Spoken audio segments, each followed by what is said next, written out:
और कोई भी इंसान हो, चाहे स्त्री हो, चाहे महिला हो, चाहे पुरुष हो, अगर वो 10 लोगों के बीच में बैठ के भी इस आसन में है तो समझ लेना यह आदमी महापापी है, इसके अंदर पाप का समुद्र भरा हुआ है।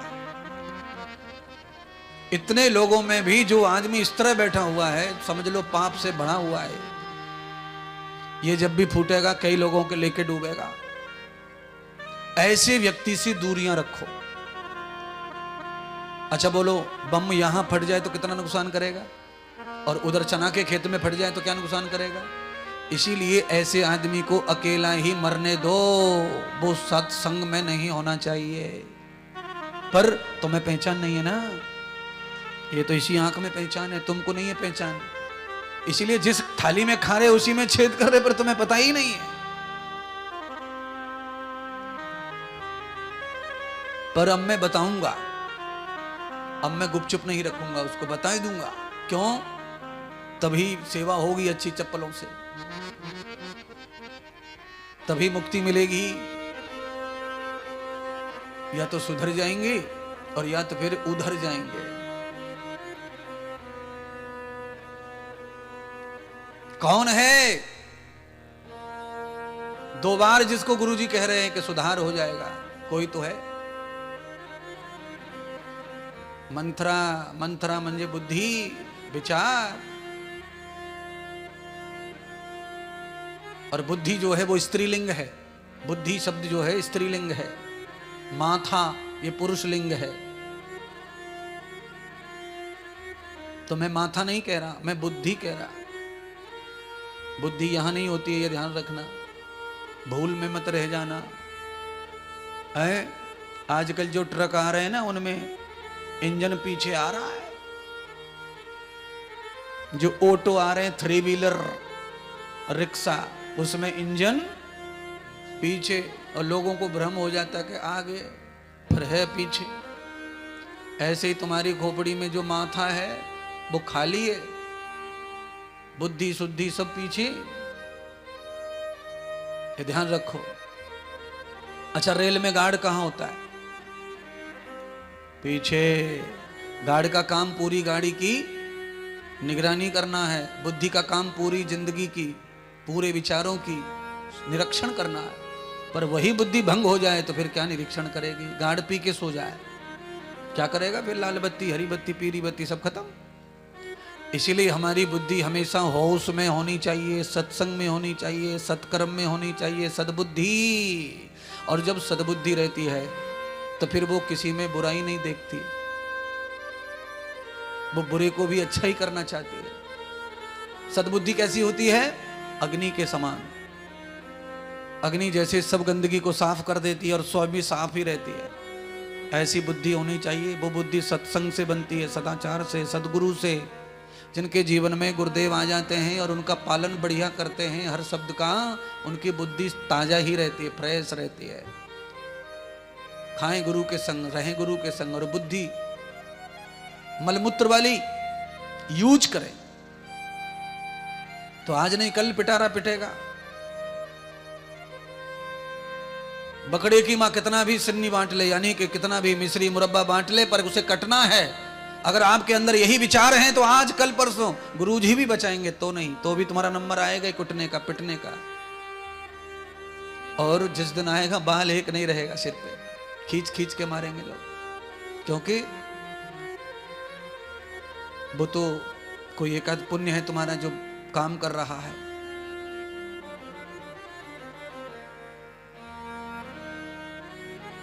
प्रातः काल चारों तरफ मातम हो गया। श्री राम जी को पता चला, वो आए दौड़कर। राम जी ने देखा पिताजी को, तेज करके रोने लगे। कौशल्या आई, राम खड़े हैं। कौशल्या ने राजा दशरथ का सिर उठाकर अपनी गोद में रख लिया। पल्लू घुमाने लगी, पानी छिड़कने लगी, पूछने लगी क्या हुआ है महाराज, क्या हुआ है महाराज, बताओ। राम ने पूछा कैकेयी माता से, मां पिताजी सकुशल आए थे पर क्या हुआ बताओ। तो कैकेयी ने कहा कुछ नहीं हुआ, तेरे पिता को कुछ नहीं हुआ, तेरे कारण तेरा पिता इस पोजीशन में चला गया, इस हाल में चला गया, तेरी वजह से। राम तो धरती निकल गई राम के पैरों के नीचे से। मां मेरी वजह से? क्यों? मैंने क्या कर दिया? मैं तो स्वप्न में भी कभी पिता के बारे में ऐसा नहीं सोचता कि मेरे पिता को कोई तकलीफ हो जाए। मुझे बताओ। तो केके ने बताया कि मैंने तेरी जगह पे भरत को राजा मांग लिया और तुझे 14 साल का वन मांग लिया। तेरा पिता गिर पड़ा सुनकर। मैंने क्या बुरा किया है? मेरा क्या दोष है? मेरे 2 वचन तेरे पिता पर चढ़े थे, तेरे पिता के मैंने प्राण बचाए थे और आज वो मैंने अपना मांग लिया है बस। तो किसी का कर्जा चुकाते समय कोई इस हाल में चला जाए तो मैं क्या करूं? मेरी जिम्मेदारी नहीं है वो। राम जी ने कैकेयी माता से सुना तो राम जी ने कहा, मां मेरी वजह से पिता का ये हाल हुआ है। अरे मां, मैं तो बचपन से तेरी गोद में खेलते बड़ा हुआ हूं। तूने मुझे देखा और परछाया नहीं, तूने मुझे परखा नहीं, पहचाना नहीं। पिताजी को इन बंधन में न डालकर तू सीधा मुझसे कह देती। 14 साल का पूरी जिंदगी 14 जन्मों तक मैं वन में ही तेरे लिए रहता, क्योंकि तू मेरी मां है और मां का ऋण चुकाने के लिए मेरे हजारों जन्म जंगल में बीत जाएं मां की आज्ञा में तो भी मां का ऋण चुक नहीं सकता। हे मां, पर तूने मेरे पिता को बंधन में डाल करके यह कार्य किया है, इसलिए मेरे पिता के वचन को पूरा करना मेरा कर्तव्य है। राम वन को तैयार हुए। लक्ष्मण को पता चला। लक्ष्मण ने धनुष धारण कर लिया, बाण चढ़ा लिया कि जिसने भगवान राम को वन भेजने की बात कही है मैं उसे मार डालूंगा। राम जी ने समझाया, लक्ष्मण शांत और शील स्वभाव से जियो, ये घर की बात है, यहां जिसको तुम मारोगे वही अपना है और मुझे किसी ने वन नहीं भेजा है। मेरा भाग्य है कि मुझे युवा अवस्था में भी साधना और तपस्या करने का मौका दिया मां ने। और ऐसी मां सबको मिलनी चाहिए जो अपने बालक को तपस्या देवे, जंगल में जाने की बात कहे, भजन करने की बात कहे, संतों की सेवा की बात कहे। राम किस तरह ले रहे हैं? सीता रोती रोती आई। सीता जी ने कौशल्या के चरणों में आंसू बहाए कि मैं रह नहीं सकती भगवान के बगैर। जैसे पानी के बगैर मछली नहीं, वैसे मैं राम के बगैर नहीं। मेरा अस्तित्व ही राम है, मैं मर जाऊंगी। कौशल्या समझ गई राजा दशरथ की इसी स्थिति को देख करके मेरा क्या हाल हो रहा है और सीता कैसे रहेगी। वो तो नव युवती है। तो राम को समझाने लगी माता सीता और राम सीता को समझाने लगे। आपस में वार्ता हो रही है, मेरे माता पिता की सेवा कौन करेगा और सारी दुनिया क्या कहेगी कि पिता इस हाल में और राम अपनी पत्नी को लेकर निकल गए। इसलिए हे सीते, तो मेरे माता पिता की सेवा करो और मैं थोड़े ही समय में लौट कर आऊंगा, तुम्हारे जीवन को कृतार्थ करूंगा। सीता रोने लगी तो कौशल्या ने राम को आज्ञा दी, नहीं, सीता को साथ ले जाओ। लक्ष्मण ने कहा कि आपके बगैर मेरा तो जीवन ही नहीं है। जहां राम वहां लक्ष्मण, मैं तो आपकी परछाई, मैं तो आपके चरणों की नख रज हूं, मैं कहीं जा नहीं सकता। लक्ष्मण की पत्नी उर्मिला आ गई रोते रोते। सुमित्रा और कौशल्या ने उर्मिला को देखा, दूर खड़ी हो गई। रामायण में सीता से ज्यादा महान उर्मिला को माना गया है।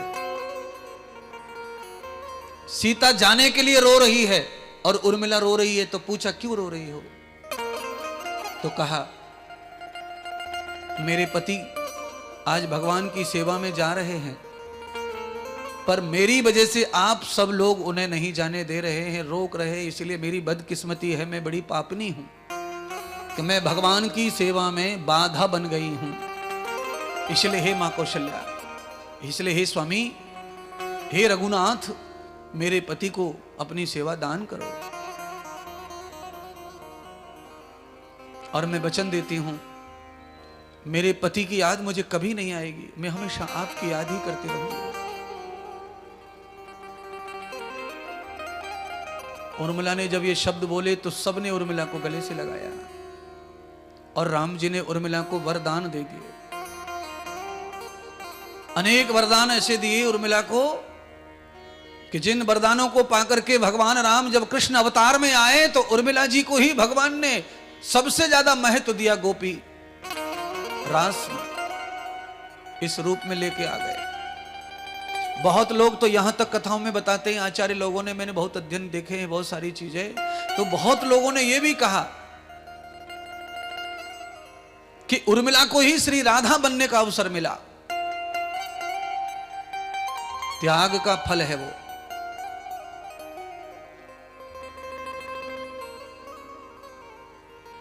राम जी ने यह वचन दिया कि तुम पति के लिए जिस वियोग में और आज मेरे लिए तुम संयोग में जो साथ दे रही हो, ये संपूर्ण सुख तुम्हें बिना दोष के ही बचपन में मैं प्रदान कर दूंगा।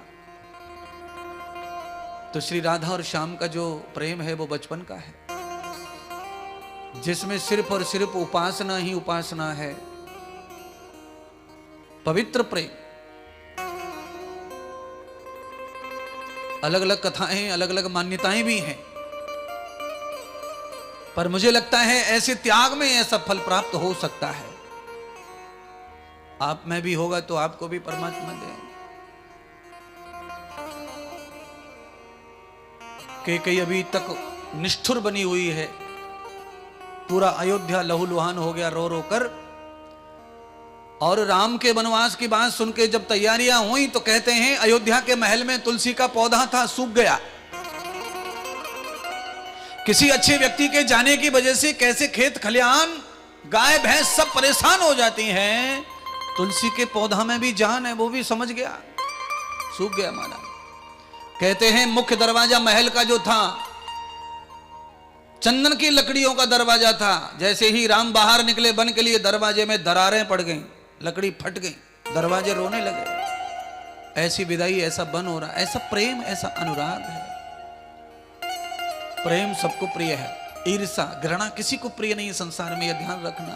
प्रेम से जगत को जीता जा सकता है, ईर्ष्या घृणा से दुनिया में किसी को नहीं जीता जा सकता, किसी को पाया नहीं जा सकता। इसलिए भगवान प्रेम की मूर्ति हैं, इसीलिए हमारे अंदर प्रेम होना सबके प्रति। किसी की भावना से खिलवाड़ मत करो, किसी के कर्तव्य से खिलवाड़ मत करो। अपने को सतवंती सीता मानकर किसी को गंदा संदा मत बोलो, क्योंकि जो बोल रहा है उसके अंदर कीचड़ भरा हुआ है, इसीलिए तो मुंह से निकल रहा है। तुम जिनको कह रहे हैं वो सीता सतवंती है, और जो कह रहा है वही लाचार है, वही दुर्जन है, वो न जाने कितने कुकर्म करके, कितने कर्मकांड करके यहां तक आया है। इसीलिए मुंह से जो निकलता है वही सत्य होता है, ये ध्यान रखना। ऊपर ऊपर अच्छा अच्छा कहने से कोई अच्छा नहीं हो जाता, जो निकलेगा अंदर से वो सच होता है। खारे कुआं में गंगा जल डाल दिया जाए वो मीठा होने वाला नहीं है, जो अंदर है वही रहेगा।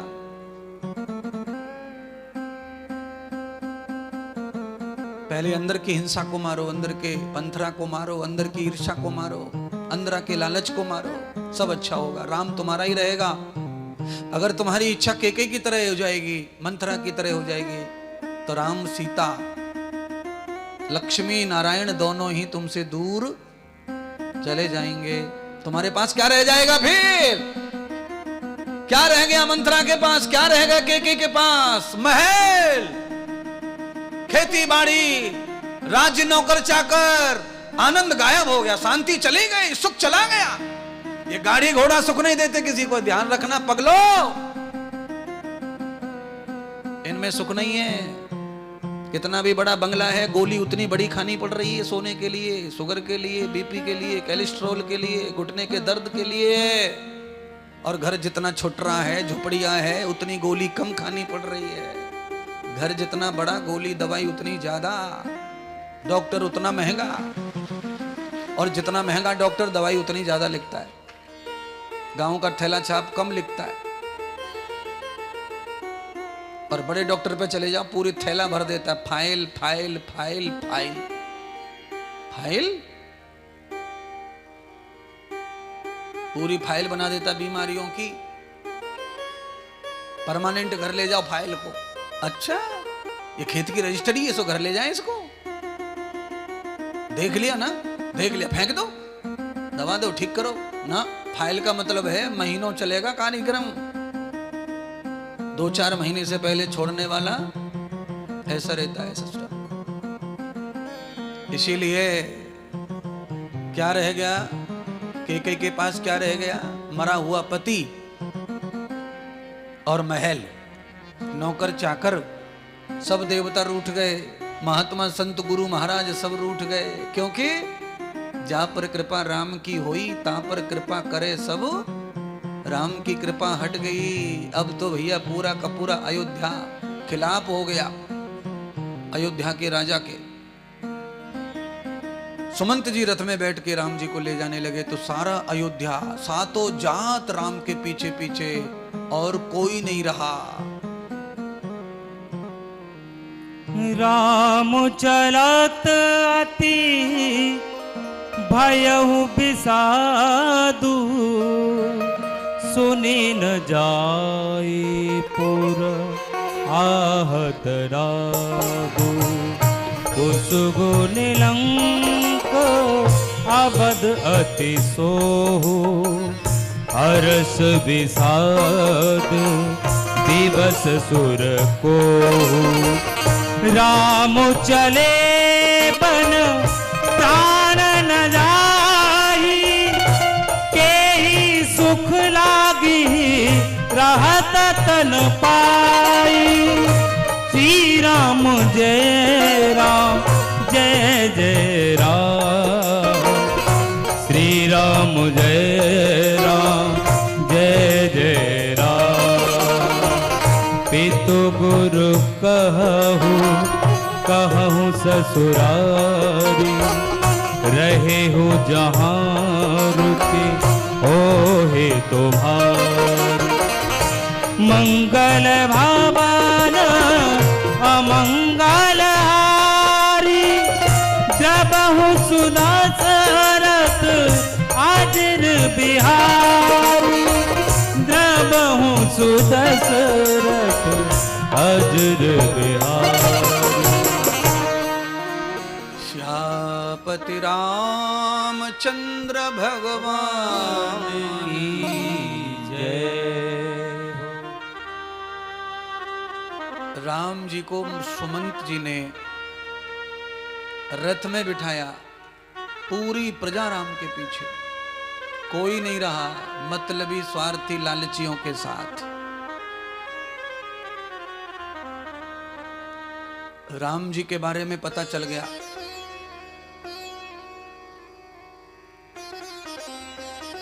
अच्छा होने के लिए किसी जाति का होना जरूरी नहीं है। निषाद राज को पता चला कि भगवान राम जी के साथ में ऐसा वारदात हो गई है, घटना घट गई है। 14 वर्ष के वनवास के लिए राम निकले हैं और यहीं से आ रहे हैं। तो निषाद ने क्या सोचा? निषाद ने सोचा कि मैं इस राज्य का राजा हूं और ये मेरा राज्य किसी काम का नहीं है। क्यों नहीं है? जो राज्य, जो धन, जो जीवन राम का नहीं, वो किसी काम का नहीं। निषाद ने रास्ता रोक लिया, प्रभु के चरणों में लेट गया, प्रभु कृपा करो और ये नाजीज, ये नातुच्छ का दिया हुआ जो प्रसाद है आपका, आप स्वीकार करो, बन मत जाओ।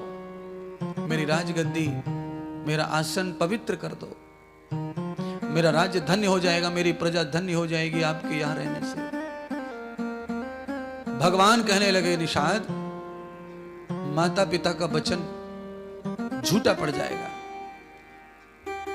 आज मैं तुम्हारी सेवा की भावना को जानता हूं, पर अगर मैं लालच में आ गया तो मेरे कलंक हो जाएगा इतिहास में। इसलिए एक दिन मैं तुम्हारे राज्य में अवश्य निवास करूंगा। निषाद राज ने सोने के सिंहासन सजा दिए, पर राम जी कहते ना, आसन सिंहासन नहीं चाहिए, मैं तो बनवासी। मेरे पिता जिसके लिए मूर्छित हो गए, मेरी मां की वचन को पूरा नहीं किया और मैं शौक शान में मौज लेता रहा, तो मेरा तप जप कैसे होगा?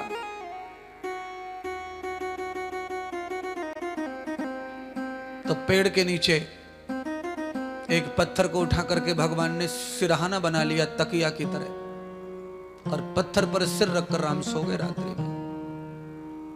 लक्ष्मण ने देखा राम जी को पत्थर पर सिर रखे लक्ष्मण हिलकियां मार मार कर रो रहे हैं। राम जी को इस दिशा में देखा तो कभी सोचा नहीं था कि राम ऐसे भी सो सकते हैं कभी। ये कथा भगवान की चल रही है, चक्रवर्ती सम्राट के पुत्र की चल रही है, राजकुमार की। राजकुमार सोने के पालने में जो पला बड़ा, उसके जीवन में भी इतनी जल्दी ऐसा समय आ जाएगा कि तकिया पत्थर का लगाना पड़ेगा, बहुत कठिन है। इसलिए आप सब लोग तो गाजर मूली हो, तुम्हारी लाइफ में कब कहां मोड़ आ जाएगा, इसीलिए खुद को सावधान रखो और खुद को सुधार कर रखो। जितनी जल्दी हो जाए यज्ञ कर लो, जितनी जल्दी हो जाए दान कर लो, जितनी जल्दी हो जाए कथा कर लो। पता नहीं हमको कब वनवास हो जाए, हम कब वनवासी हो जाए, कब खेत में चिता बन जाए, कब खेत में जला दें घर के लोग। उससे पहले पहले श्री राम के समस्त ऋणों को उतार दो। आज राम क्या सिखा रहे हैं? राम कह रहे हैं कि अपने माता पिता पितरों का ऋण उतारो, जितना जल्दी हो सके उतारो, जवानी में उतारो, बुढ़ापे के लिए रखोगे उतर नहीं पाएगा।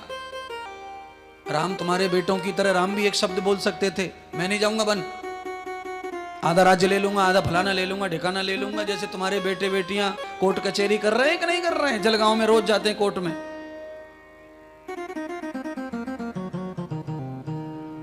केस लगा रखा है, पिता के ऊपर केस चल रहा है, बेटी का, भाई के ऊपर। राम ऐसा करते तो कैसे इतिहास लिखता, कैसे रामायण लिखते। और आज रामायण कौन गब्बाता? राम ऐसे होते तो रामायण कोई गब्बाता नहीं, रामायण कोई सुनता नहीं, और कोई खर्चा नहीं करता राम मंदिर बनाने में। क्यों? रावण के मंदिर, रावण की कथा होती ना फिर। ये लक्षण उसमें नहीं थे, इसीलिए तो उसके मंदिर नहीं हो रहे, उसकी पूजा नहीं हो रही। विद्वान था, बलवान था, धनवान था, पर सम्मान नहीं है ना। क्यों? सम्मान तो विचारों का होता है, व्यक्ति का नहीं। दुनिया में कितने व्यक्ति हैं, सम्मान व्यक्ति का है ही नहीं। शरीर का सम्मान नहीं है बंधुओं, शरीर मलमूत्र का डिब्बा है, खाक थूक भरा हुआ है इसमें। आप जिधर से भी छेद में से कुछ भी उंगली डाल दो, वहीं से गंदगी निकलेगी। इसका कोई सम्मान नहीं है। सम्मान सिर्फ है तो आपके विचार का है, आपके करतूत का है, कर्तव्य का है।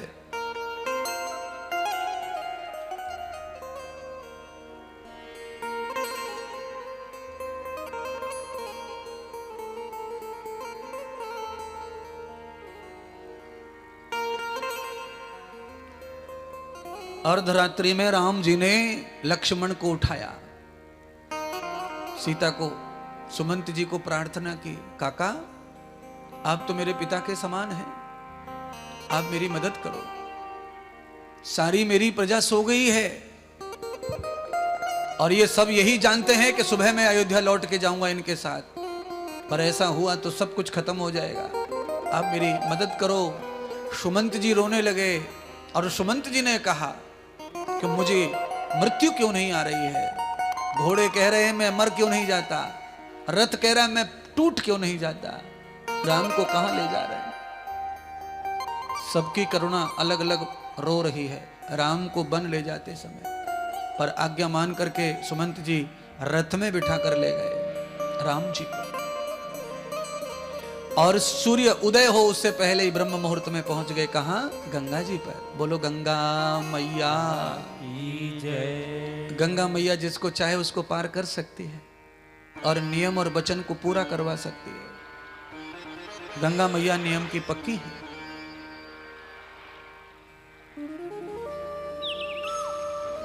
अब तो बड़ी मुश्किल हो गई, सुबह सुबह सब केवट सो रहे थे, किसको बुलाएं किसको ना बुलाएं, पर राम तो राम है, वो जानते थे कि कौन सा केवट लायक है, कुछ का उद्धार करना है, किसे सेवा देनी है।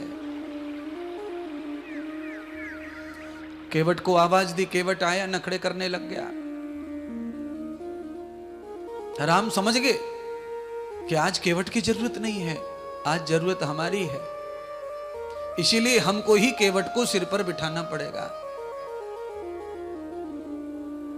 केवट की लायकी है तो राम जी ने उसे सिर पर बिठाया, कहा भैया जल्दी से जल्दी कैसे भी सूर्य उदय हो, सवारियां आने लगे यात्री, उससे पहले हमें पार कर दो। तो केवट ने पूछा तुम हो कौन जो ऐसी बौसगिरी कर रहे हो हमारे ऊपर? लक्ष्मण को बड़ा गुस्सा आया कि हम किस परिस्थिति में हैं और वो कैसी कैसी बात कर रहा है। लक्ष्मण आगे बढ़े, क्रोध में आ गए। राम जी ने कहा नहीं, पेटी में रहो, डिब्बी में रहो, क्योंकि आपत्ति में क्रोध करना अच्छी बात नहीं है। सहन करो, आपत्ति संकट को सहन करने से पार लगेगी नहीं यार। संकट आपत्ति में विरोध किया तो गड़बड़ हो जाएगा सब। कौन है आप? तो लक्ष्मण ने कहा ये अयोध्या नरेश चक्रवर्ती राजा दशरथ के ज्येष्ठ पुत्र श्री राम हैं। राम जी ने कहा ये मेरे अनुज लक्ष्मण ने। बस ये सुना कि केवट को अंदर ही अंदर गदगदी हो गई, खुशी। फिर तो उसने और बौसगिरी की। तो कहा महाराज तुम वही राम हो का जो पत्थरों को लेडीज बना देते हो? तुमसे कोई छू जाए वही लेडीज हो जाता है। इसलिए महाराज माफ करो, दूसरी नाव पकड़ो, मेरी नाव में तुम्हारे लिए कोई जगह नहीं है, क्योंकि खाने कमाने की यही लकड़ी की नाव है और ये औरत बन गई तो और सिर पे खर्चा आ जाएगा, कमाना खाना सब खत्म हो जाएगा। छुअत सिला भई नारी सुहाई, छुअत सिला भई नारी सुहाई, पावन तेल काठी कठिनाई, पावन तेल काठी कठिनाई, तरनी हूँ मुनि धरनी हुई जाई, बाट पर ही मोहि नाव चढ़ाई। श्री राम जय राम जय जय राम, श्री राम जय राम जय जय राम।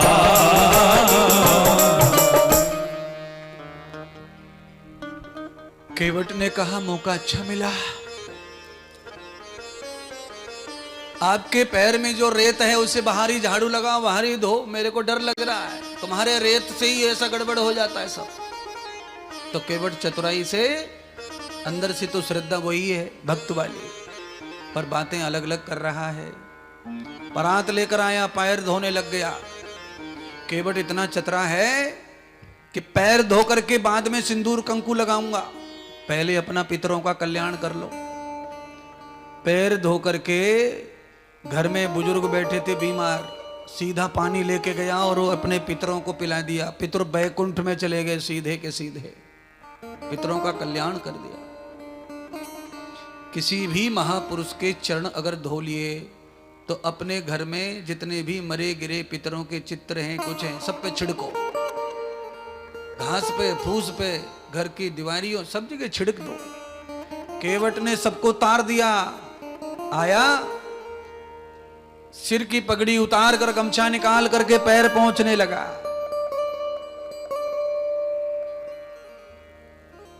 और बिठा लिया नाव में, नाव हाँक दी और फिर गंगा मैया को पूजने लग गया। हे मां, आज मेरी नाव में भगवान है, तुम हिलोरे मत मारो, मेरी नाव हिल रही है, मेरे प्रभु को तकलीफ और भय नहीं होना चाहिए। प्रणाम करते करते गंगा मैया को प्रेम करते करते केवट नैया चला रहा है। दो पंक्तियों का गीत गाते गाते नाव पार कर ले।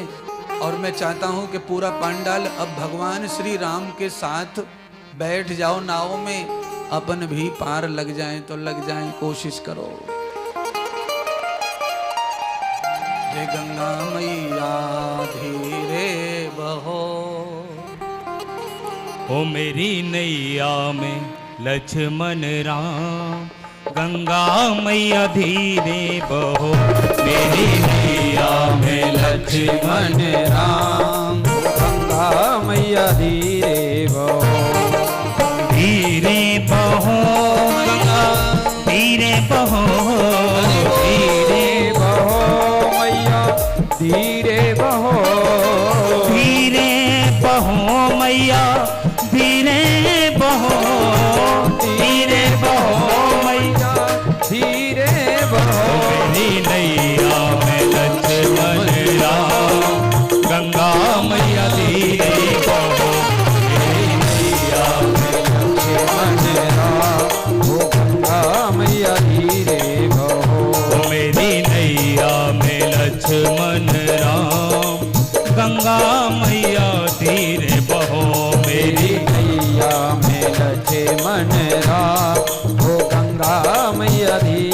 भव।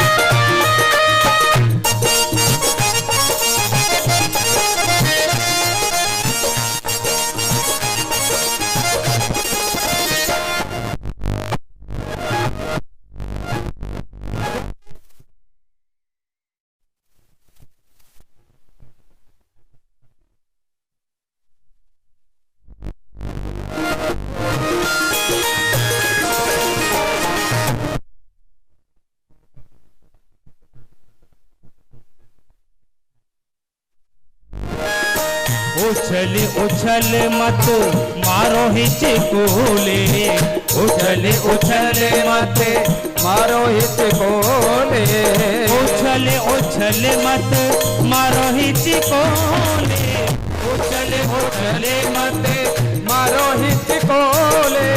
देखे हिचकोले मेरा मन वहाँ डोले, देखे हिचकोले मेरा मनवा डोले। ओ मेरी नैया में, ओ मेरी नैया में चारों धाम, गंगा मैया धीरे बहो मेरी नैया में।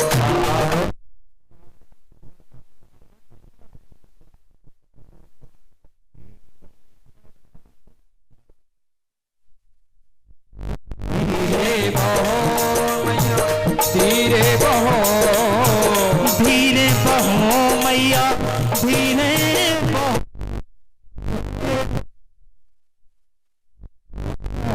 मेरी नैया में लक्ष्मण राम, गंगा मैया धीरे बहो मेरी नैया में लक्ष्मण राम, गंगा मैया धीरे बहो।